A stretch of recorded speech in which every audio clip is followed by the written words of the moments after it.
okurijira abatura ba Kyemamba omuri Akajura omuri Lyantonde enjure gwirobwire bwingi ekitumire enyanja egi yaboga ekiresera amizi nyamwingi kubatahirira no kubabinga omu maju gabo. Amizi gizere nyekiro tugire kusimuka twasanga ensi yona neyera edamu eshukire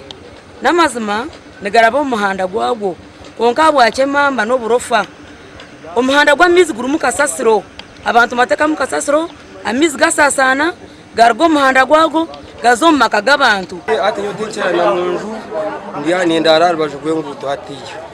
Omushaki witu yakera omucanga eki ayi yashanga abatura eri mpiguza ndabeho obwe n'ebyenyanja nibyetara omu mabaraza g'enju z'ebifuruka obwe n'abajubi bariyo bashobirwe ngo enyenje zabo zatoroka tibakiine ekyokurya. Twaferwa nga batendera abako yizikembe ebedi tukagibedinga mutwagigura na sente okutenda linga gomborra ninga district ntayo sente hate ebyenyanza bitu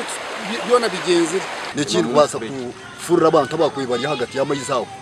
bakabagarra umugundo omwanya ogwakubaga bashemereye aho kwa kitoro kugambira hamwe harimo amakaga amwe gagenzera gafurikira gatari umwanya umwe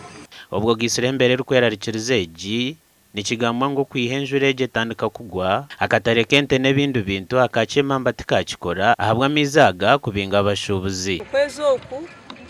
okuruga musande nk'ibiri egarikira hansi ahabwe muhanda egi inani kugambira enguto erikuruga